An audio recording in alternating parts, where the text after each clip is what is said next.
नमस्कार. पल्लवी रेसिपीजमध्ये सर्वांचे स्वागत आहे. आज आपण अगदी साध्या सोप्या पद्धतीने पाहता क्षणी खाऊ वाटणारे, खाताना टाळ्याला न चिटकणारे, दाणेदार, टेस्टी असे रवा बेसन लाडू बनवणार आहोत. लाडू कसे बनलेत हे तर तुम्ही व्हिडिओमध्ये पाहू शकता, पण हे लाडू कसे बनवायचे ते आता आपण पाहणार आहोत. त्यासाठी गॅसवरती एक कढई ठेवायची आहे आणि त्याच्यामध्ये आपल्याला 1 वाटी तूप घालायचे आहे. तूप गरम झाले की नंतर त्याच्यामध्ये आपल्याला बेसन पीठ घालायचे आहे. तर इथे मी एका कपाने 3 कप बेसन पीठ कढईमध्ये घातलेले आहे. नंतर आपल्याला बेसन पीठ तुपामध्ये मिक्स करायचे आहे व गॅसची फ्लेम कमी करायची आहे, नाहीतर कढईला बेसन पीठ खाली चिटकू शकते व आपल्याला उलटण्याने बेसन पिठातील गुठळ्या मोडून काढायच्या आहेत. सुरुवातीला मी 1 वाटी तूप घातलेले होते, पण कपाने पाहिजे झाले तर ते 1 कप तूप होते व नंतर मी अजून अर्धी वाटी म्हणजेच अर्धा कप तूप घातलेले आहे. नंतर आपल्याला तुपामध्ये बेसन पीठ छान असे मिक्स करून घ्यायचे आहे आणि आपल्याला बेसन पिठाच्या गुठळ्या सर्व मोडून काढायच्या आहेत. बेसन पिठामध्ये आपल्याला एकही गुठळी राहू द्यायची नाही.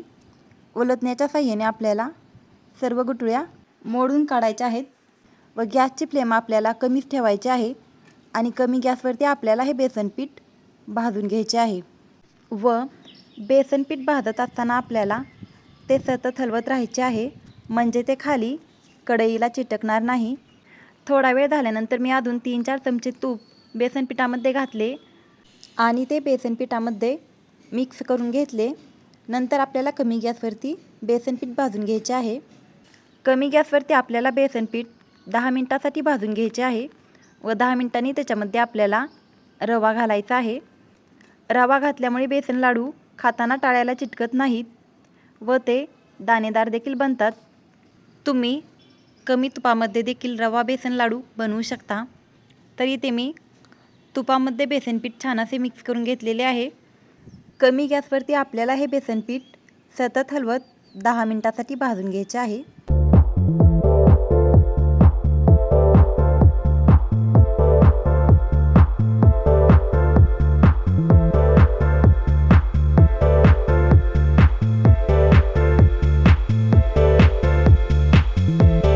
तर इथे सुरुवातीपासून आतापर्यंत साधारणतः 8 ते 10 मिनिटे झालेली असतील. कमी गॅसवरती मी बेसन पीठ सतत हलवत भाजत आहे. बेसन पिठाचा कलर देखील हलकासा चेंज झालेला आहे व नंतर आपल्याला बेसन पिठामध्ये अर्धी वाटी रवा घालायचा आहे. रव्याचे प्रमाण तुम्ही आवडीनुसार कमी जास्त करू शकता. 1 वाटी देखील रवा तुम्ही बेसन पिठामध्ये घालू शकता किंवा रवा न घालता देखील तुम्ही नुसते बेसनचे लाडू बनवू शकता. रवा घातल्यानंतर आपल्याला तो बेसन पिठामध्ये मिक्स करून घ्यायचा आहे व नंतर कमी गॅसवरती आपल्याला रवा आणि बेसन अजून 8 ते 10 मिनिटासाठी भाजून घ्यायचे आहे. भाजत असताना आपल्याला ते सतत हलवत राहायचे आहे, म्हणजे ते कढईला खाली चिटकणार नाही. तसेच आपल्याला बेसन पीठ भाजण्यासाठी कढई जाड तळाची वापरायची आहे, त्याच्यामुळे बेसन पीठ कढईला खाली चिटकणार नाही व आपल्याला रवा आणि बेसन पीठ कमी गॅसवरतीच भाजून घ्यायचे आहे. कमी गॅसवरती रवा आणि बेसन पीठ भाजले तर ते छान भाजले जाते व त्याच्यामुळे लाडूला टेस्ट देखील छान येते. जर आपण मध्यम किंवा फुल गॅसवरती रवा आणि बेसन पीठ भाजले तर आपले लाडू एवढे टेस्टी बनणार नाहीत. रवा घातल्यानंतर साधारणतः 4 ते 5 मिनिटांनी मी बेसन पिठामध्ये पाव वाटी काजू आणि पाव वाटी बदाम बारीक कट करून घातले व ते घातल्यानंतर आपल्याला बेसन आणि रव्यामध्ये मिक्स करून घ्यायचे आहे व अजून 4 ते 5 मिनिटासाठी आपल्याला हे रवा बेसन आणि काजू बदाम तुपामध्ये भाजून घ्यायचे आहे.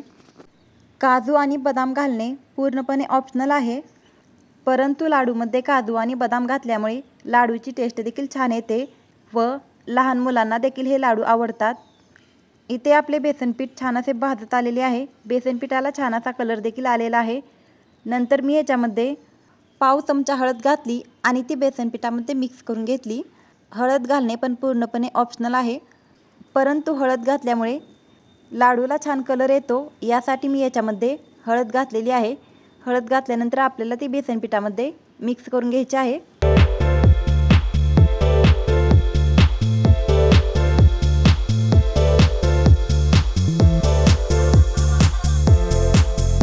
व नंतर आपल्याला त्याच्यामध्ये नाश्त्याच्या चमच्याने 1 ते 2 चमचे पाणी घालायचे आहे आणि उलटण्याने ते पाणी बेसन पिठामध्ये मिक्स करून घ्यायचे आहे।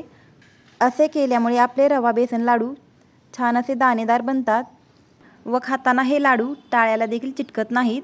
दाणेदार लाडू बनवण्यासाठी 1 ते 2 चमचे पाणी रवा व बेसन पिठामध्ये घालून ते छान मिक्स करून घ्यायचे। तर इथे आपले रवा आणि बेसन पिठामध्ये छान असे पाणी मिक्स करून झालेले आहे व रवा आणि बेसन पीठ देखील छान भाजून झालेली आहे। त्याचा कलर देखील खूप छान आलेला आहे। आता आपल्याला गॅस बंद करायचा आहे आणि रवा आणि बेसन पीठ थंड करायला ठेवायचे आहे व नंतर आपल्याला हे भाजलेले बेसन व रवा एका पाटीमध्ये काढून घ्यायचे आहे आणि थंड करायला ठेवायचे आहे। तर इथे आपले बेसन व रवा पूर्णपणे थंड झालेली आहे। नंतर त्याच्यामध्ये आपल्याला 3 कप साखर घालायची आहे। तर इथे मी साधी साखर न वापरता बुरा साखर वापरलेली आहे। आपल्या रेसिपीमधील सिक्रेट पदार्थ म्हणजेच ही बुरा साखर आहे। ही साखर वापरल्यामुळे लाडू छान असे दाणेदार बनतात व ते खाताना टाळ्याला चिटकत नाहीत। व नंतर मी त्याच्यामध्ये विलायची पावडर घातलेली आहे व नंतर आपल्याला बेसन आणि रव्यामध्ये साखर व विलायची पावडर छान अशी मिक्स करून घ्यायची आहे। बुरा साखर ही आपल्या पिठी साखरेपेक्षा रवाळ असते, त्याच्यामुळे लाडू दाणेदार बनतात। पिठी साखरेऐवजी बुरा साखर वापरल्यामुळे लाडूंना हलवयांसारखे छान रवाळ टेक्स्चर आणि चव येते व आपल्याला बेसन आणि रवा पूर्णपणे थंड झाल्यावरच त्याच्यामध्ये साखर घालायची आहे। जर ते गरम असताना आपण त्याच्यामध्ये साखर घातली तर आपल्याला त्याचे लाडू बांधता येणार नाहीत, ते लाडू बांधताना पगळतात। यासाठी आपल्याला बेसन व रवा पूर्णपणे थंड झाल्यानंतरच त्याच्यामध्ये साखर घालायची आहे आणि छान अशी मिक्स करून घ्यायची आहे। तरी ते मला साखर थोडीशी कमी वाटत होती म्हणून मी अजून त्याच्यामध्ये अर्धा कप साखर घातलेली आहे। साखरेचे प्रमाण तुम्ही आवडीनुसार कमी जास्त करू शकता। जर तुम्हाला जास्त गोड लाडू आवडत नसतील तर तुम्ही कमी साखरेचा देखील वापर करू शकता। साखर घातल्यानंतर आपल्याला ती बेसन आणि रव्यामध्ये छान मिक्स करून घ्यायची आहे व हाताने आपल्याला साखर रवा आणि बेसनामध्ये मिक्स करून घ्यायचे आहे व नंतर आपल्याला त्याचे लाडू बांधून घ्यायचे आहेत।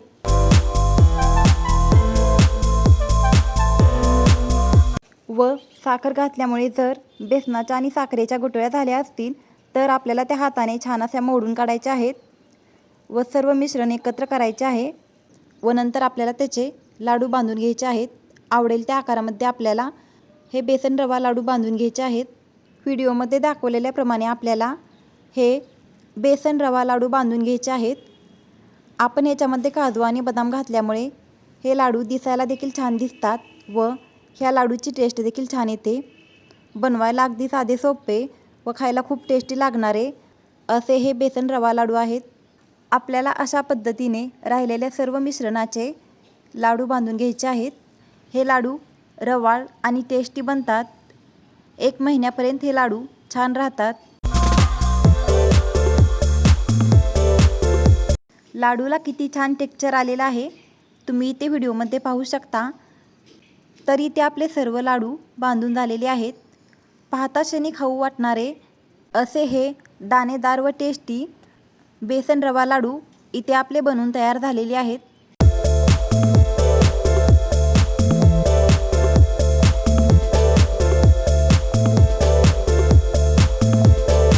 हे लाडू दिसायला जेवढे छान झालेले आहेत तसेच खायला देखील हे लाडू खूप छान झालेत। हे लाडू एवढे छान झालेत की माझा मुलगा रोज 2 लाडू खातो। आता मुलांच्या शाळा देखील चालू झालेल्या आहेत। तुम्ही अशा पद्धतीने लाडू बनवून ठेवू शकता व रोज मुलांना 1 लाडू टिफिनमध्ये देऊ शकता। असे बेसन रवा लाडू बनवले तर मुलांना हे लाडू नक्कीच आवडतील।